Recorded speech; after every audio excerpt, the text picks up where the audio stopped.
to ensure that the natural quality of Ganoderma is maintained. During the cultivation process, DXN uses sawdust. In cultivating Ganoderma, first, the poly bags are filled with organic materials like sawdust. Then, closed tightly with plastic caps. Ganoderma spores are added in.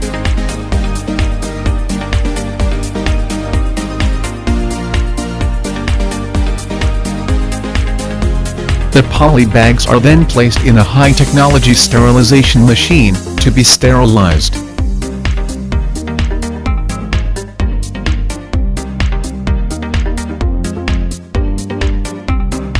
In the growth of Ganoderma, DXN uses the suspension arrangement method, to avoid invasion and contamination from unwanted materials.